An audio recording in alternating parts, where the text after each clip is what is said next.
guys are making me cry. I'm going to do an excerpt from my solo show, Liberty City. Kindergarten, age 5. It was the 70s. I had an afro and a nose ring, all my father's doing. My daddy was this slickster, streetwise intellectual. You know the one that sounds like a hustler, but he's talking about Marx? His friends were in the movement. We went to sit-ins. All the kids had African names. There were 20 Kwame and Nkrumahs in my nursery school class. Kwame! Everybody turn around. My father would talk to me about great Africans as if they were people who lived around the corner. Come here, baby. See this picture? Joseph Sinkay. The boat was called the Amistad, and he took it over, and they kept the white people alive so they could run the damn boat. Okay, Daddy, then what happened? They got to the point. Joseph said, who is the man in charge of the law? He told him his village, his father's father, and how he was illegally captured against the rules of war. Plus, in the picture, he is fine. I was like, oh, I love Joseph Sinkay. My father had decided that I would go to an all-white, exclusive private elementary school so that I could learn the tools of the enemy. So, I have an afro, a pierced nose, Lord & Taylor dresses, and $85 stride-right shoes, because if you're going to be with white people, you got to have on your best clothes. And we had just watched this special on PBS about the Dahomey people in West Africa, and my mother's family had traced my great-great-grandfather back to the Dahomey. So my dad was like, see, now this is why your features are like this, because we Dahomey. So, we just learned about the Dahomey, and we had show and tell. This is kindergarten. And this kid named Gunther got up. Gunther had recently come to Miami from Austria, and he had lederhosen and platinum blonde hair, and he talked about his family making strudel. And I was like, I'm from someplace else too. I would like to share. And I stood up, and I said, I am from Africa. I grew up in a small village. It was originally bigger, but now it is smaller because of slavery. And Mrs. Green was like, where in Africa, April? We're Dahomey from Benin. That is in West Africa, near Togo. It's near the coast. And Mrs. Green was like, so, what do they eat? And I said, rice. And what else? Different kinds of rice. And she called my parents, and she told them I had a problem with lying. This school calls me up, you say, we are concerned, your daughter has a problem with the truth. You call my job, I come to the school, principal sitting there with the teacher, no child, I said, I'm giving you all my goddamn money, is the child gonna be present? And Mrs. Green was like, well, we feel it's important to talk to the parents and establish a rapport. Well, the accused person, she'll be able to stand here and defend themselves if you got something to say. She's just a child. She's a person. And they brought me into the room. Hello, April. Hey, baby, how you doing? Why don't I begin? At Show and Tell today, our little Gunther got up and shared about his heritage, do you know, and some of his family's Austrian traditions, and possibly it seemed as if it were a heritage show and tell. Because afterwards, April said she'd like to take a turn at, April, why don't you tell your father what you said? I said I was from Benin, Daddy, from the Dahomey people. Yes. Well, I don't understand what the problem is. She told you where she was from. Did you think we just appeared here and waved a flag and people came and invited us into their homes? I told my daughter where she came from because no one else here is going to tell her except 1161 Northwest 38th Street. Well, we were talking about literally. Are you going to sit here and tell me literally that's not where my child is from? She's not from where you from. Well, we all know that April is not actually from Africa. Look at me. Where the hell else am I from? I ain't from here. I got dragged here in some chains by some folks that y'all know. Is that why we sitting up in here? Is that why we're here? Because she's from Africa? Well, Mr. Thompson, the child looked like she's from Africa to me. Where you got her from? Your house? You got some people related to you look like that? I think not. This is some bullshit. And Mrs. Green was like, April, did you lie? You know some people from Africa? Yes, Daddy. Who you know? Joseph Sinkay. Now, did she give you any incorrect information? The rice. Well, the Dahomey people do make a rice. And it's double green, and they double bake it and put it in stews. The people of West Africa eat a lot of rice. They grind the damn rice. Now, she got the book, and she did the research, and she can tell you where she's from. Then why you sitting up in here trying to call my baby a liar? See, this is some racist ass bullshit. Don't sit here and tell me I don't know where I'm from, or my child doesn't know where she's from. She deserves an A for the lesson she just taught you.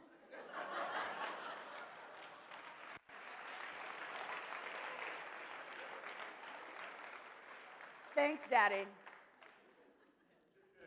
My parents were amazing hippies. And they were teaching me by connecting my story of being this only little black kid in a totally white school to the bravery of an African teenager named Joseph Sinkay. If he could make America live up to the promise, well, I certainly can. I learned that day that Mrs. Green's story about who I was didn't trump my story. In her story, I was a liar and a loser. In my story, I was a historian and a descendant of the Dahomey nation of Benin. My story is the truth. See, that's the power of being the author of your own story. When somebody else is writing your story, there are limits, there are boundaries, there are shoulds and woulds and you're supposed tos. When you're the author of your story, there are no boundaries, no limits. The only boundary is the breadth and scope of your imagination. When I first became an actor, it became glaringly clear as I walked through the doors of NBC and CBS that their idea of what a black woman was an angry ghetto mother and a maid. And my great-grandmothers, who cleaned floors for me to go to Vassar College, were like, oh, hell to the no. You won't be playing maids. So it became glaringly apparent that I was going to have to make my own work so that I could see visions of womanhood that were realistic to me. One problem, I didn't know how to write. Or at least that's the story I had in my head. I felt this little black kid from the Pork and Bean Projects does not have the right to be an artist. I'm supposed to go to school, get a law degree, and get a good job with benefits, and buy my mama a house. That's the should. The one problem with that is the thing that I was good at was going to lead me to my life's purpose. But having this limitation of what I should do kept me from finding my purpose for a long, long, painful time. So not only did I have to learn how to write, but I had to learn how to rewrite my own personal story of who I could be. And in that process, I learned two things that if you don't remember anything else that I rant about today, remember this. What other people think about you is none of your damn business.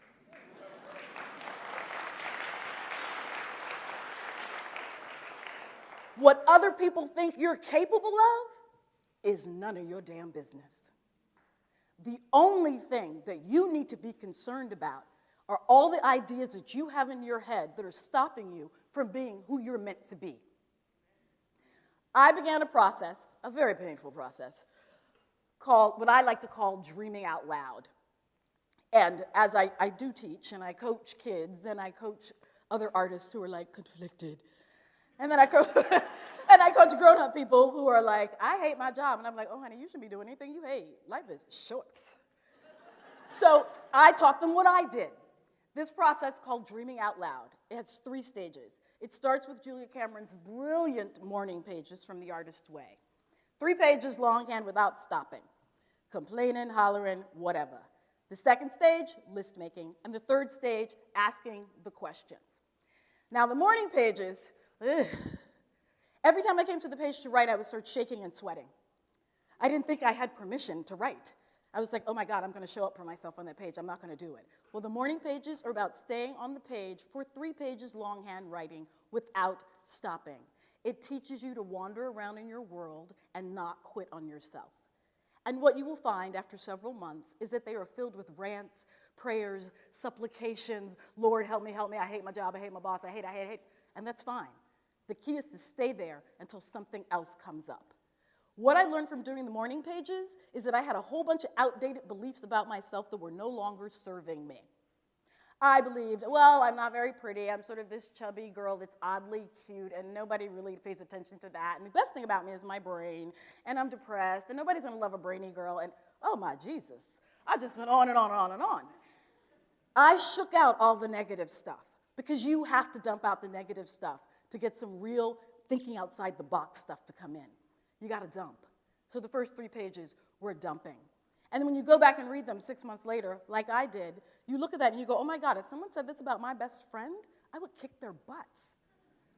And I was like, whoa, we have to do something about redefining this set of negatives. Where did they come from? And I realized they came from my industry, where people, if they eat a full meal within this decade, they might be punished. Where a size 10 is a big woman, and we got to go to the plus size shop. Or a size 8 is like abnormal. That's my business, where everybody's got Botox and fake parts. So much so that I go to a set and people are like, who did your work? I was like, my mama. But that's my industry. So I had to counteract that because I knew that's where these images were coming from. So I made a list of every fierce woman I knew. I looked at Mad Men and I was like, if Christina Hendricks comes out in that dress again, I'm gonna whip her. She is fierce. I put pictures of her all over my apartment. I watched Monique's solo shows. I read about how she started her own business. I put pictures of Monique up on the wall. Sophia Loren, Serena giving you skirt and what. I put up images that counteracted what the world was saying I should be. And it started to work. I started paying attention to the times and the places where I felt fierce and beautiful in my body. And I realized those times are when I was storytelling or connecting with another person, and they were seeing me and I was seeing them, and they were perfectly fine with their definition of who they were. They were beautiful. And that's what I loved about these women. Kate Winslet is my other one. I totally love her. Right? And so I was like, yeah, I'm becoming somebody new. I'm getting okay in my body. All right, I'm buying a sexy dress. 3 months into writing those morning pages, reality starts to go, you're a liar. That's not true. What the world thinks is right. You fat. You ain't going to get a job. Blah, blah, blah. You're going to play a maid. And I was like, woo! No. I defy you. So I started list making.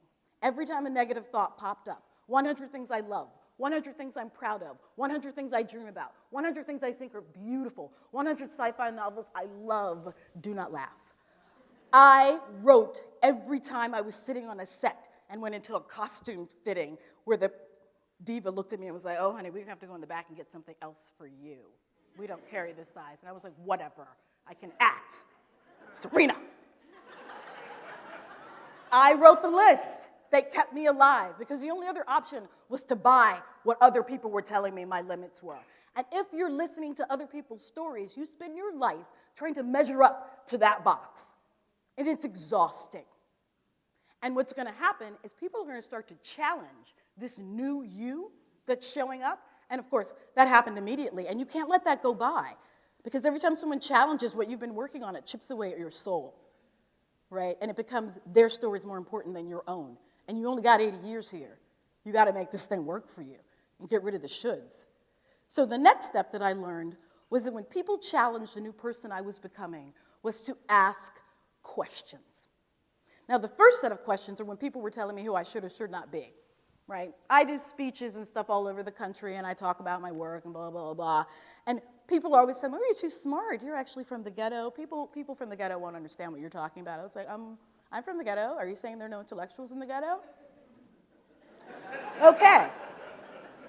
Or people telling me, well, racism is this and racism is that. I was like, you know what? Part of rewriting my story is, yeah, all those bad things exist, but who am I right now? Because I've got a list of everything that I'm good at, and that's what's happening right now. And the good things are happening more than the isms. Because if I still keep defining myself by the isms, racism, sexism, genderism, I'll be exhausted, and I won't find my purpose. So I focused back on the questions whenever who I was or some sadness came up. For instance, I was reading an article in 2009, this off-duty cop, he was African-American, witnessed a robbery, and he called back up, and he was in his plainclothes, he wasn't at work, and he ran after the suspect, and when the uniformed police officers arrived, they shot the cop dead because they had a boundary, us and them. Perps look like black men. Perps don't look like cops. Imagine being in the shoes of those 2 white police officers who shot their black fellow officer. That's crappy. Boundaries suck. And when you are trying to redefine yours and pushing up against the stories that people have about you, you're going to be challenged. Stay the course by asking the questions. The first question, what are you pretending not to know? And don't pretend you don't know what I'm talking about. What are you pretending not to know? If you knew you were going to die 1 year from today, what would you do and what would you want to be remembered for? If there were no limits and you could have everything and do everything, what would you do?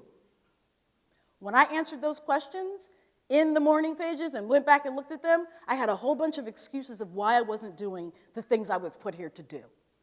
I realized I love epic stories. I love stories about people being swirled around in huge political events like the riots, which is my first play is about, or people in movements being forced to become political and having to take a stand because something is wrong. I love stories of sci-fi because in sci-fi, we actually allow human beings to be good people and show up for each other. I love La Mágica Diaria, which I write about in my new play. I love magic and everyday life. I think it's amazing and it needs to be celebrated. And I knew that from writing these lists and all of this stuff, that that's what I was supposed to be doing. I didn't know how I was going to get there yet. But what I had deduced is that I want to write a play and a screenplay about every decade in Miami's history, and then I want to get it produced. I have no idea how this is happening because I have 17 jobs. I'm an actor, writer, producer, teacher. I'm a lot of stuff. That's not important. What's important is that I spent 5 years writing in those pages what I'm supposed to be doing here. So as long as I put one step in front of the other and do a little bit of that each day, I'm good. I was in the South Florida Black Archives doing research for my new play, Good Bread Alley, about my great-grandmother in 1926 Overtown. And I was describing to the archivist my great-grandmother's house. You know, it was green and white, clapboard house on stills, and the corner store here. And I was like, oh, we paid the bill here at the pharmacy. And the archivist was like, you too enthusiastic, quiet. He put on his gloves, he went into the other room, and an hour later, he came back with a picture of my great-grandmother's house in 1911. And then he pulled out this magazine article, and it was a picture of my great-grandmother walking down 2nd Avenue in the 50s, wearing the white straw hat that is now sitting on my altar in my apartment in New York City. You could have knocked me down with a feather. I started crying, and the archivist was like, child, calm, calm. The next day was my last day in the archives. The entire staff came in, all the archivists, the secretaries, the cleaning lady who kept bringing me Cuban coffee and pasteles, and I was like, I love her so much. And they said to me, all right, Miss Thing, now you are our archivist. You tell our story. We helped build this city. You tell them we was here and what we did. Now go on. And for the first time in my life, I knew exactly why I was here. And I knew that that was my destiny. That night I went home, and I wrote Good Bread Alley in one night because it had been burbling in the morning pages for years. I took out those black and white composition books and I looked for stories. And I lit my great-grandmother's candle and I listened to my Afro-Cuban grandfather's stories and music and played Celia Cruz and listened to Shango and I wrote the play. Because they were there going, hello, come on girl, this is your job. And I knew that in the moment that I was doing it, it felt good because I was doing what I love. And I learned that from writing the morning pages, making the list, and asking the questions. Because 500 years from now, when they open the time capsule and they ask, who were those brown Americans at the end of the 20th century? They can't open it and find bling bling, black women with Botox, bleached skin, and blonde weaves. That cannot be the final story on a people who taught America the meaning of civil rights.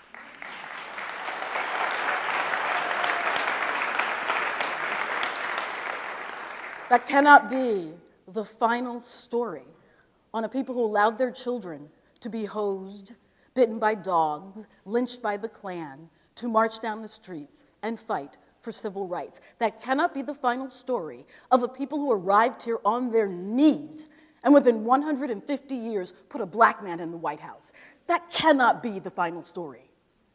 Because we did that, all Americans. Good, bad, or indifferent, whether you like Barack or not. Black people, white people, Asian people, Latino people, we got together and made a decision. That's phenomenal. 150 years, we did a turnaround. And I come from a people who taught us how to do it. It's my job to write their story. What's your story? What do you dream about? What's your heart's desire? No ifs, shoulds, limitations. The sky's the limit. Write it down. Make the list of what you love. Ask the questions. And listen to your heart. Your heart holds your dreams. And dreams are life's fuel. When there's no more dreams, there's no more life. Listen to love's heartbeat. Listen. Life is everywhere, waiting to be seen, to be heard, to be celebrated. Thank you.